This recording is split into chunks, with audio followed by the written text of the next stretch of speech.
européenne, mais attention, ça c'est une chose, mais il faut que les critères de sélection soient bons, c'est-à-dire diamètre des nœuds, pente des fils, il y a tout un tas qui peut. Ok, on peut vendre notre bois et notre bois peut être utilisé pour faire la construction. Tout ça, on s'y est préparé, on a anticipé et c'est pareil pour suivre les normes.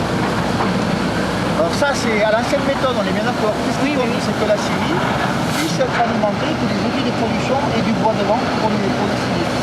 Donc là, on a gardé un engin de débardage et il est assez souple quand même, ça paraît un peu draconien, un peu préhistorique.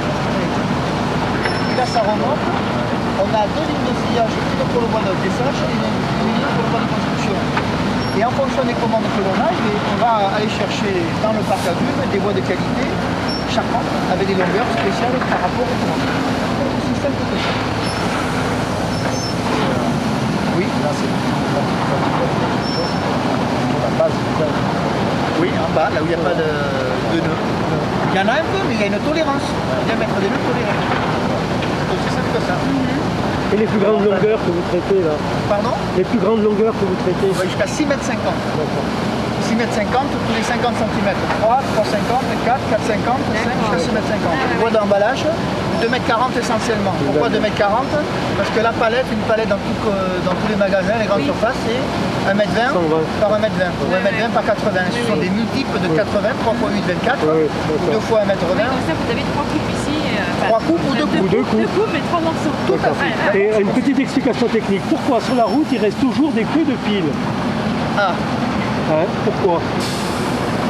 je donne mon avis. Oui, mais... On fait une coupe rase. J'ai été débardeur, ça veut dire que quand mon père, je lui ai dit, papa, j'en ai marre de travailler à l'école, il m'a dit, pas de problème. Tu veux plus dire, donc continue. Pas de problème, tu reviens. Il m'a dit, mais je t'avertis, je vais te mettre, voilà, j'ai occupé toutes les postes. Et pendant 1 an, je suis allé dans les bois avec un tracteur, genre Oui. et pendant 1 an, je sortais du bois sur des coupes rases.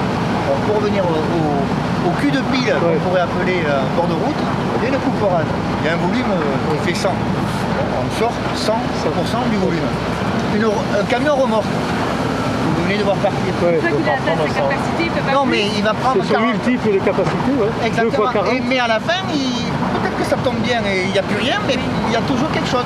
Et le problème, c'est que, comme en général, ça tombe jamais bien, il y a toujours souvent quelque chose.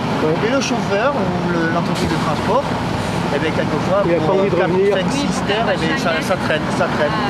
Ils attendent d'avoir... Oui, il attend, ou par négligence, eh bien, il ne va pas les chercher. Donc c'est la part des temps, je Et pense. ça, c'est pas bon. Quelquefois, après, si ça traîne, eh bien, il y en a un qui va lui carotter, il se le fait piquer. Ou alors, si ça traîne trop longtemps, l'autre, eh bien, il va attaquer à la tronçonneuse pour faire du bois de chauffage. Ça reste trop longtemps. Voilà l'explication que j'ai à donner. Mais c'est aussi simple que ça. D'accord. Parce que je disais quand même, pourquoi ils ne ramassent pas systématiquement? Vous avez des exploitants forestiers ou des scieurs qui sont un peu, on va dire, bordéliques, qui laissent rêler. Mais ça, là, On en vous le voit courir. ramassez en une journée, votre camion il fait que ça. Mais à la fin de la journée, vous avez un camion complet. Oui, on a le bois pour l'hiver. Donc, mais faire tourner le camion, c'est peut-être pas toujours intéressant. Je voudrais une poutre de 8 mètres. Comment? Je voudrais une poutre de 8 mètres. Bonjour monsieur. Et je vous ai dit qu'on s'arrêtait à 6,50 m. Oui, alors comment vous faites? On va chez le concurrent. Et bien là, on va se... C'est la brousse. Bonjour Maxime Sivet. Bonjour monsieur. Bonjour Edouard. Bonjour monsieur. Je suis en train de faire une visite d'entreprise à ce groupe de personnes. Pour le futur, pour le Je me futur prête au jeu, député. si tu veux, Edouard. Je me prête au jeu sur une visite d'entreprise avec Maxime Sibé qui représente notre monde politique d'aujourd'hui. Ah oui? Oui. D'aujourd'hui ou de demain? Les deux, les deux. Demain, j'espère. Les deux, Je les fais deux. exprès parce que Edouard Delorme, c'est quelqu'un qui a travaillé longtemps au FCBA et qui a suivi la même promotion, enfin pas la même promotion, la même formation que moi, à l'IPCO à Bordeaux.